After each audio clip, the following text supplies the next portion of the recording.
আমি ফেসবুকেই দেখলাম যে ভুমেকের এই ভিসা ইন্টারভিউ প্রিপারেশনের জন্য একটা প্ল্যাটফর্ম, ভালো প্ল্যাটফর্ম। ঠিক 24 তারিখ রাতেই আমাকে সাথে সাথে মেন্টর দিছে অরণ্য ভাই, যখন জানছি যে আমি আমার 1 তারিখে ইন্টারভিউ। তো মেঘা ম্যাম রাতে ঠিক 2টার মধ্যে, 24 তারিখ রাতে হয়েছে, ভর্তি হয়েছে 25 তারিখ রাত 2টার মধ্যে উনি আমার সব কোয়েশ্চেন রেডি করে দিছে। তারপর আমি প্রিপারেশন নেওয়া শুরু করছি আর কি। বলছে তুমি আর কয়টা ইউনিভার্সিটিতে অ্যাপ্লিকেশন করছো? আমি বলছি উত্তর দিছি। পরে উনি দেখলো আরো কিছু টাইপ করে, তারপরে 40 মানে ততক্ষণে কতক্ষণ মানে 40-45 সেকেন্ড চলে গেছে। উনি বললো okay I am approving your visa, safe travels. আমি বললাম থ্যাংক ইউ অফিসার। আসলে এখানে কনফিডেন্টলি উত্তর দেওয়াটাই মেইন, আর গদ বাঁধা উত্তর দেওয়া থেকে নিজের স্ট্রেংথ এবং বুলেট পয়েন্ট আকারে আসলে কি কি কারণে যেতে চাই এবং কি কি কারণে আমার কি হয়েছে বা সবগুলো প্রশ্নের উত্তর টু দা পয়েন্ট দিতে হয়। দিলে আশা করা যায় মানে ভিউ কনভিন্সড হবে এবং ভিসা হওয়ার সম্ভাবনা অনেক বেড়ে যায়। অপেক্ষায় আছে। সো জি, আপনি কত ব্যাচের স্টুডেন্ট ছিলেন? আপনার মেন্টর কে ছিল? আমি ব্যাচ ছিল 50 প্রাইভেট ব্যাচ। হ্যাঁ হ্যাঁ, আর মেন্টর ছিলেন মেঘা ম্যাম। ওকে আচ্ছা, ওকে। সো আপনি ভূমেক থেকে কিভাবে উপকৃত হয়েছেন স্যার? ভূমেক সম্পর্কে কিভাবে জানতে পারলেন বা আদৌ কিনা? না না, অবশ্যই অনেক হেল্প হয়েছে। আমি আসলে আমি মানে পাচ্ছিলাম না, ভিসা ইন্টারভিউ ডেট পাচ্ছিলাম না প্রথমে। তো পরে মানে আমার আসলে আইডিয়া ছিল না যে করতে হয়, করতে হয়। তো পরে আমি সবকিছু জেনে টেনে অনেক জায়গা থেকে জেনে টেনে করলাম। করে প্রথম ইয়ারটা আমার রিফিউজড হয়। পরে আমি আবার সেকেন্ড ইয়ার করে আমার নভেম্বরের 18 তারিখে, হ্যাঁ 18 তারিখে সেকেন্ড ইয়ারটা অ্যাপ্রুভ হয়। তারপর আমি এবার চিন্তা করি আসলে কবে ডেট নিব, কি নিব এবং কিভাবে ভিসার ইন্টারভিউটা এবার প্রিপারেশন নিব। কারণ আমার ভিসা ইন্টারভিউ নেওয়ার মানে প্রিপারেশনের কোনো মানে আগে থেকে ছিল না। তো পরে যাই হোক আমি ফেসবুকেই দেখলাম যে ভুমেকের এই ভিসা ইন্টারভিউ প্রিপারেশনের জন্য একটা প্ল্যাটফর্ম, ভালো প্ল্যাটফর্ম। পরে আমি সেই করতে করতে আসলে চাকরি করি, তো চাকরি টাকরি করে আসলে সময়ও পাই না। সেই করতে করতে নভেম্বরের 24 তারিখ হয়ে যায়। পরে আমি ভুমাকে যোগাযোগ করি। আমার ইন্টারভিউ ডেট নিয়েছিলাম ডিসেম্বরের 1 তারিখে। পরে নভেম্বরের 24 তারিখে আমি প্রায় জয়েন করি ভুমাকে। ঠিক 24 তারিখ রাতেই আমাকে সাথে সাথে মেন্টর দিছে অরণ্য ভাই, যখন জানছি যে আমি আমার 1 তারিখেই ইন্টারভিউ। তো মেঘা ম্যাম রাতে ঠিক 2টার মধ্যে, 24 তারিখ রাতে হয়েছে, ভর্তি হয়েছে 25 তারিখ রাত 2টার মধ্যে উনি আমার সব কোয়েশ্চেন রেডি করে দিছে। তারপর আমি প্রিপারেশন নেওয়া শুরু করছি আর কি। আচ্ছা, সো আপনার জার্নিটা কেমন ছিল? কখন আপনি প্ল্যান করলেন ইউএসএ যাবেন? আচ্ছা আচ্ছা, আমার জার্নিটা আমি বলি। আমি আসলে জার্নি শুরু করছি 2023-এর মে মাস থেকে। আসলে মানে বলতে গেলে আমি বেশি একটা সলভেন্ট ফ্যামিলি থেকে আসি নাই। সো আসলে টাকা পয়সা দিয়ে পড়ার মতো এবিলিটি আমার নাই। তো সেই জন্যই চেষ্টা করতেছিলাম কিভাবে কিভাবে কিছু স্কলারশিপ, কিভাবে কিছু ফান্ড ম্যানেজ করে দেন আসা যায় আর কি। কারণ এত টাকা দেখানোর বা কোনো অ্যাবিলিটি আমারও নাই, আমার ফ্যামিলিরও নাই। তো আমি মে মাস বা জুন থেকে 2023-এ শুরু করছি প্রিপারেশন নেওয়া। প্রথমে আইএলটিএস দিছি, তারপরে তো প্রফেসরদেরকে মেল দিতাম, ইউনিভার্সিটি সার্চ করতাম আমার প্রোফাইলের সাথে ম্যাচ করে। আমার একটু কিছু রিসার্চ এক্সপিরিয়েন্স ছিল, তো ওটা একটু আমাকে হেল্প করছে, ওটা বেশ ভালোই হেল্প করছে। তো আমার রিসার্চ ব্যাকগ্রাউন্ডের সাথে ম্যাচ করে আমি প্রফেসরদেরকে সার্চ করতাম বিভিন্ন ইউনিভার্সিটি। সাথে আমার আইএলটিএস দিয়ে দিছি, ততদিনে অক্টোবরে দিছি আইএলটিএস। এরপর জিআরই দিছি গত বছর, মানে এই বছরের জানুয়ারিতে জিআরই দিছি। তারপরে এরকম ফলে অ্যাপ্লিকেশন করছি, ফলে আমি পাইনি কোনো, মানে অ্যাডমিশন পাইছি বাট কোনো ফান্ড পাইনি। তারপর আমি ধৈর্য ধরে আমি লেগেছিলাম, আমি জানি যে লেগে থাকলে হবে, কারণ ইউএসএ তো ল্যান্ড অফ অপরচুনিটিস। সব ধরনের প্রোফাইল, যে কোনো সব ধরনের স্টুডেন্ট যাইতেই পারে। আমি সেভাবে চেষ্টা চালাইতে চালাইতে চালাইতে চালাইতে পরে একটা সময় জুন মাসে, মে মাসে, এই বছরের মে মাসে আমি একজন প্রফেসরের সাথে কানেক্ট হই, যিনি আমার কয়েকটা ইন্টারভিউ নেওয়ার পরে উনি কনভিন্সড হয় যে আমাকে নিতে পারবে। তারপর উনি আমাকে অ্যাপ্লিকেশন করতে বলে। অ্যাপ্লিকেশন করার পর তারপর তো উনি একটা অ্যাডমিশন হওয়ার পর উনি আমাকে একটা ফান্ডিং অপরচুনিটি দেয়। তারপরে যে আমি এরপর শুরু করি আর কি আমার ভিসার অ্যাপ্লিকেশন প্রসেসটা। মাঝখানে তো একটু প্রবলেম ছিল দেশে, সেই জন্য ইয়াও করতে পারিনি, মানে অ্যাপ্লিকেশনটা মানে ভিসার অ্যাপ্লিকেশনটা শুরু করতে পারিনি। তো পরে সবকিছু শুরু করতে করতে আমার অক্টোবর হয়ে যায়। অক্টোবরে তারপর DS-160 ফিল আপ, তারপরে এই তো DS-160 ইয়া করে, তারপরে এই তো ভিসা অ্যাপ্লিকেশন ফি দিয়ে সেভিস ফি জমা দিছি। তারপরে এই ইয়ার করে মানে আমার visa interview, initial visa interview date ছিল জুনের 15 তারিখ 2025। তো আমার তো ক্লাস হলো স্প্রিং এ, মানে জানুয়ারিতে, এই তো জানুয়ারিতে ক্লাস। তো পরে ইয়ার করে ইয়ার অ্যাপ্রুভ হয়েছে, তারপরে যে এই তো ভুম্যাকের সাথে তারপরে প্রিপারেশন নিয়ে আলহামদুলিল্লাহ 1 তারিখ ইন্টারভিউ দিয়ে হয়ে গেছে আর কি আমার ভিসাটা অ্যাপ্রুভ। তো আমি বলতেছি ভিসা ইন্টারভিউ দিন কি কি হয়েছিল।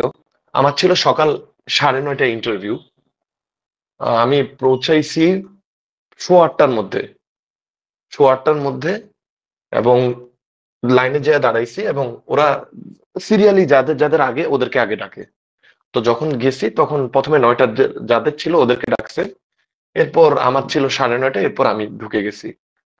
ঢোকার সাথে সাথে ওই যে পাসপোর্টে ইয়া দেয়, স্টিকার লাগায় দেয়।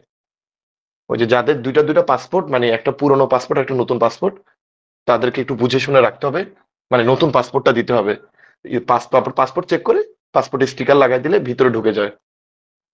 ঢুকে গেলে তারপরে ভিসা কনফার্মেশন পেজটা, যেটা ইন্টারভিউ কনফার্মেশন পেজ, ওটা চেক করে তারপর পাসপোর্টটা একটু দেখে তারপর আমি বিল্ডিং এর ভিতরে ঢুকাই দিছে। ঢুকানোর পর তারপরে পুরা হোল বডি চেক করলো, স্ক্যান করলো, তারপরে সাথে যা যা ডকুমেন্ট ছিলাম ওগুলা মানে স্ক্যান করে দেখলো। তারপরে ভিতরে একটা বড় বসার জায়গা আছে,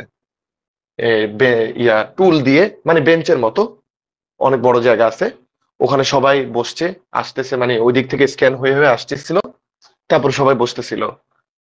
তারপরে ওই জায়গা থেকে, বড় জায়গাটা থেকে তারপর আস্তে আস্তে ভিতরে ঢুকতেছে 5-6 জন করে। তো 5-6 জন করে ঢুকতেছে। ওই 5-6 জন করে ঢুকলে আবার ভিতরে একটা লম্বা পাথওয়ে আছে, ওখানেও টুল দেওয়া আছে, বেঞ্চ আর কি। ওখানেও বসে, মানে বসে বসে ওয়েট করতে হয়, মানে ভিতর থেকে মানুষ বের হয়, আস্তে আস্তে মানুষ আগাইতে থাকে। ওটা একটু লম্বা রাস্তা, মানে একটার পর একটা টুল চেঞ্জ করে করে আগাইতে হয়। আর পুরো সম্ভবত অনেক প্র্যাকটিস করে যাওয়ার পরও ভয় তো সবারই থাকে, অনেক ভয় ছিল। তাও আমি কোনো কিছুতে মনোযোগ দিচ্ছিলাম না।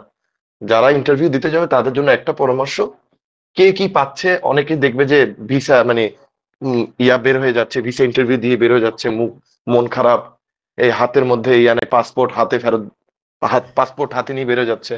তো এগুলা মনোযোগ দেওয়ার দরকার নেই, জাস্ট নিজেরটা নিজেকে মানে ইয়া রাখতে হবে, ফোকাস থাকতে হবে আর কি, যে আমি এখানে আসছি, আমার এটা হলো কাজ, আমাকে ভিসা পাইতে হবে, আমাকে এখান থেকে যেভাবে হোক, যদি 100 জন যায়, 99 জনেরও যদি ভিসা রিফিউজড হয়, আমার একজন, আমারটা অ্যাপ্রুভ হবে, সোজা হিসাব। এভাবে আমি সবসময়, মানে আমি পুরোটা টাইম আমারও খুব ভয় ছিল। আমি মানে মাথা নিচু করে, মানে বেশি আশেপাশে তাকাই নেই, কারোর সাথে ইন্টারেক্ট করতে চাচ্ছিলাম না, কে কি দেখতেছিল করতেছিল ওগুলো আমি আসলে মনোযোগ দিতে চাচ্ছিলাম না। আমি আমি যেগুলা মানে প্রিপারেশন নিয়ে আসছি, আমার যে স্ট্রং পয়েন্ট গুলো আমি শুধু মাথার মধ্যে ওগুলোই রাখতেছিলাম, আর আল্লাহর নাম নিতেছিলাম, বাস। তারপরে এই তো এক সময় হইলো, ঢুকতে ঢুকতে এবার ভিতরে মেইন ইন্টারভিউর এরিয়াতে ঢুকে গেছি। তারপর ঢুকার পরে প্রথমে পাসপোর্ট চেক হলো, পাসপোর্টে স্ক্যান করলো, স্ক্যান করার পরে তারপরে আবার ফিঙ্গারপ্রিন্টের লাইনে দাঁড়াইলাম। ফিঙ্গারপ্রিন্টে সবারই কিন্তু খুব টেনশন ওখানে, মানে পরিবেশটা কিন্তু একদমই ঠান্ডা, এবং মনে হচ্ছে মানে থাকলেই বোঝা যাচ্ছে যে সবার মধ্যে একটা ভয় কাজ করতেছে, সবার মধ্যে। কারণ ভিসা হবে কি হবে না সবার ভয়ে।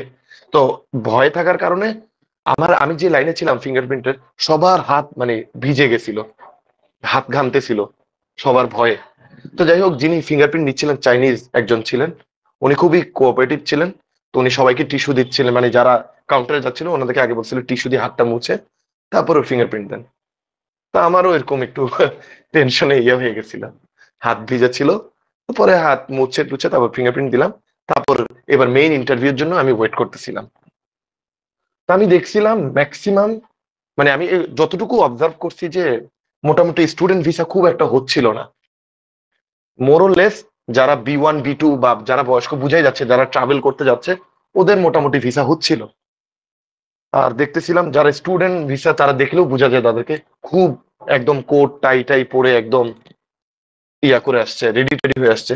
তা আমি এখানে একটা সাজেশন দিব যে অতিরিক্ত ওভারডু করা যাবে না ড্রেস আপকে, একদম কোট টাই পরে এটা করার দরকার নাই। যতটুকু দরকার না হইলেই না অতটুকু করলেই হবে। যেরকম আমি পরে গেছিলাম shirt, formal pant and shoe, that's it.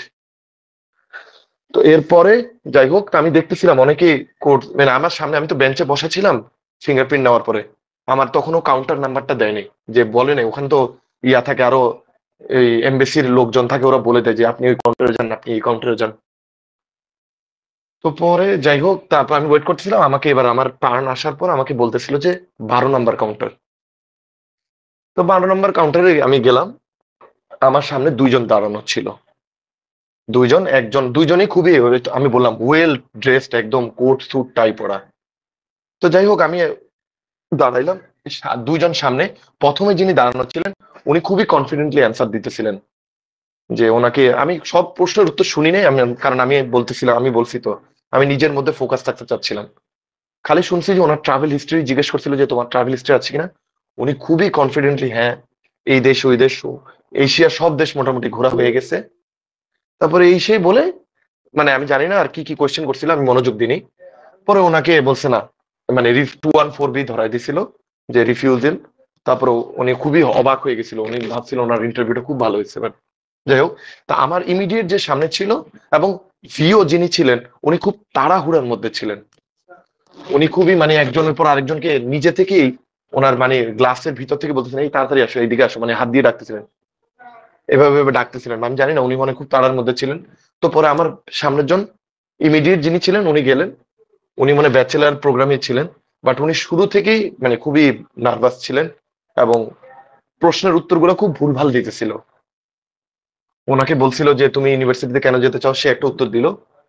তারপর তাকে জিজ্ঞেস করলো তুমি ওখানে যে কিভাবে মানে ইয়াগুলা কি কি কোর্স নিবা, এই সে তুমি কি কি মানে ইয়া করবা, ও বললো আমি রিসার্চ অপরচুনিটি পাইছি আন্ডার গ্রেডে। তো বললো আচ্ছা ঠিক আছে, তুমি কি টাইপের রিসার্চ করবা, বললো আসলে, তারপরে ও প্রথম মানে ওখানেই ব্লান্ডার করছে, যে বললো যে আমি রিসার্চ ওখানে করব না, বাংলাদেশে এসে করবো, আমি খালি লেখাপড়া করব। তারপরে ভিও আবার বললো তাহলে রিসার্চ করবে না, তাহলে তুমি কেন ইয়া করলা, প্রফেসরকে রিসার্চের জন্য অ্যাপ্রোচ করছিলা। তারপরে মানে এই তো পুরো ব্লান্ডার করে ফেলছে, আমি বুঝতেছি যে ওটা হবে না, এই জন্য আমি আর ওর ইন্টারভিউ শুনতেই চাইনি, আর মনোযোগও দিইনি। তো যাই হোক, ওকে অ্যাজ ইউজুয়াল ওকে রিফিউজ করে দেয়। পরে আমাকে ডাকছে, আমাকে হাত দিয়ে তাড়াতাড়ি ডাকছে, এইদিকে আসো এদিকে আসো। পরে আমি দিলাম আমার I-20 আর পাসপোর্ট দিয়ে, তো বললাম গুড মর্নিং অফিসার। তারপর উনি টাইপ করলো, কিছুক্ষণ টাইপ, আমাকে কিছু বলেনি। উনি দেখলাম ল্যাপটপে টাইপ করলো, মানে পিসিতে টাইপ করতেছিল। পরে প্রথম কোশ্চেনটা ছিল যে ওয়াই দিস ইউনিভার্সিটি। তা আমি তো জানি আমার এই কোশ্চেনের অ্যান্সারটা রেডি ছিল, এবং আমি আমার মানে বুলেট পয়েন্টের মতো, যেটা স্যার বলতেছিলেন বুলেট পয়েন্টের মতো আমার স্ট্রেংথ গুলো আমি প্রথমে বলে দিছি, যে আমি গ্র্যাজুয়েট রিসার্চ অ্যাসিস্ট্যান্টশিপ পাইছি এই ইউনিভার্সিটি থেকে, এবং এই ইউনিভার্সিটিতে আমি যেই যেই রিসার্চ করতে চাই ঠিক সেই রিসার্চ গুলি খুব ভালোভাবে হয়, ওই ফিল্ডের রিসার্চ গুলি খুব ভালো হয়। তো এই জন্য আমি আরো আরো কিছু জেনারেলাইজড, পরে জেনারেলাইজ 2-3টা লাইন বলছি। পরে উনি লাস্ট লাইনটা শেষ করার আগে উনি পরের কোশ্চেনে চলে গেছে, বলছে তুমি আর কয়টা ইউনিভার্সিটিতে অ্যাপ্লিকেশন করছো। আমি বলছি উত্তর দিছি। পরে উনি দেখলো আরো কিছুক্ষণ টাইপ করে, তারপরে 40 মানে ততক্ষণে কতক্ষণ, মানে 40-45 সেকেন্ড চলে গেছে। উনি বললো okay I am approving your visa, safe travels. বাস, আমি বললাম থ্যাংক ইউ অফিসার, এই তো। তো যাই হোক, আমার প্রোফাইলের আমি মনে করি যে স্ট্রং পয়েন্ট ছিল যে ওই যে গ্র্যাজুয়েট রিসার্চ অ্যাসিস্ট্যান্টশিপ পাইছিলাম, আর আমি প্রথম প্রশ্নেই আমি আমার স্ট্রেংথ গুলা বলে ফেলতে পারছি। যদিও আমি একটু হালকা মামলিং ছিল আমার ভয়ে, যেটা আমাকে বলছিল মেন্টররা, যে মেঘাম্যান বলছিল যে আপনি একটু হালকা একটু ভয় ভয় থাকেন, আসলে মানে ভয়টা কাটায় উঠতে হবে। তো পরে আমি তাও চেষ্টা করছি যতটুকু ভয় নিজের মধ্যে থেকে বের করে রেখে কনফিডেন্ট থাকা যায়। আসলে এখানে কনফিডেন্টলি উত্তর দেওয়াটাই মেইন, আর গদ বাঁধা উত্তর দেওয়ার থেকে নিজের স্ট্রেংথ এবং বুলেট পয়েন্ট আকারে আসলে কি কি কারণে যেতে চাই এবং কি কি কারণে আমার কি হয়েছে, বা সবগুলো প্রশ্নের উত্তর টু দা পয়েন্ট দিতে হয়, দিলে আশা করা যায় মানে ভিও কনভিন্সড হবে এবং ভিসা হওয়ার সম্ভাবনা অনেক বেড়ে যায়। ওই গত বাঁধা উত্তর দিলে তখন ভিওরা খুব বিরক্ত হয়ে যায়, কারণ সবাই একই উত্তর মোরলেস সবাই দেয়। আর সবাই এই ওরা প্রতিদিনই এরকম হাজার হাজার স্টুডেন্টদের নিতেছে, ইন্টারভিউ নিতেছে, ওরা জানে কে কি বলে। তো ওখান থেকে বের হয়ে যদি একটু ইউনিক ভাবে নিজেকে প্রেজেন্ট করা যায় কনফিডেন্টলি, সেটা খুব ভালো হয়। তাহলেই মানে মানে ভিও বুঝে যে হ্যাঁ আচ্ছা ওই ইন্টেনশন ভালো এবং একে ভিসা দেওয়া যায়। এই তো তারপর তো বললামই আমার 45 সেকেন্ডের মধ্যে ইন্টারভিউ ভিসা হয়ে যায়, তারপর আমি বের হয়ে আসলাম। এই তো ছোট এক্সপিরিয়েন্স বাট আলহামদুলিল্লাহ। আচ্ছা, ধন্যবাদ জানাচ্ছি আশিকুর রহমান ভাইকে। তো উনি কিন্তু ওনার প্রোফাইল বলেছে, উনি কিভাবে অ্যাপ্লাই করেছে বলেছে, ওনার ফ্যামিলি ব্যাকগ্রাউন্ড বলেছে, ওনার বর্তমান প্রবলেমের কথা বলেছে, এবং কিভাবে কি দেখেছেন, কি বলেছেন, কি কোশ্চেনের সম্মুখীন হয়েছেন সবই কিন্তু বলে ফেললেন, এবং আপনাদের কিন্তু গাইড যেটুক দেওয়ার উনি দিয়েছেন। তো আশা করি ওনার থেকে শুনেছেন। আসলে এইসব এক্সপিরিয়েন্স আপনারা হচ্ছেন বিভিন্ন গ্রুপে টেক্সট আকারে পান, জানি না সেগুলো কতটুকু আপনারা হেল্পফুল হন। অবশ্যই হেল্পফুল হন, বাট যিনি অলরেডি এগুলো ফেস করেছেন তার মুখে শোনার এটার বিষয়টা আলাদা। সো আশিকুর রহমান ভাইকে অসংখ্য ধন্যবাদ, এত সময় ধরে অপেক্ষায় আছেন, পাশাপাশি সবার উদ্দেশ্যে এত কষ্ট করে আপনি আপনার মূল্যবান জার্নিটা আপনার এক্সপেরিয়েন্স শেয়ার করেছেন। আন্তরিকভাবে অন্তরস্থল থেকে অনেক অনেক দোয়া এবং শুভকামনা আপনার জন্য। আশা করি যারা শুনছেন, আশিক ভাই কিন্তু 2 উইকস অ্যাগো মেবি উনি হচ্ছেন এখানে ক্যান্ডিডেট ছিল, উনি বলেছেন কয় তারিখে ইন্টারভিউ। সো কিছুদিন আগেও কিন্তু উনি আপনার মতো আমার মতো এরকম হচ্ছে কেউ এক্সপিরিয়েন্স বলে সেটা শুনতো, বাট উনি কিন্তু আজকে স্পিকার হিসেবে উনার গেস্ট হিসেবে উনি উনার মূল্যবান অভিজ্ঞতা শেয়ার করলেন। সো আজকে এখানে যে মনির শুনতেছে, লিমা শুনতেছে, রাজীব শুনতেছে, হ্যাঁ মনি শুনতেছে, কালকে কিন্তু আপনারা এখানে ভিসা এক্সপিরিয়েন্স শেয়ার করবেন, আরো অনেকে শুনবে। সো বিষয়টা কিন্তু এরকম, আপনাদের আগে যারা এরকম আজকে শুনেছে তারা কিন্তু একটা সময় বলেছে। সো নিজে ওনাদের থেকে এভাবে আপনারা একটু মোটিভেশন নেন, ইন্সপিরেশন নেন, যে মহুয়া শেয়ার করলো, মহুয়া তার এক্সপিরিয়েন্স শেয়ার করলো, ভিসা এক্সপিরিয়েন্স শেয়ার করলো, আমি কেন পাবো না, আশিক ভাই শেয়ার করুন, আমরা কেন পাবো না।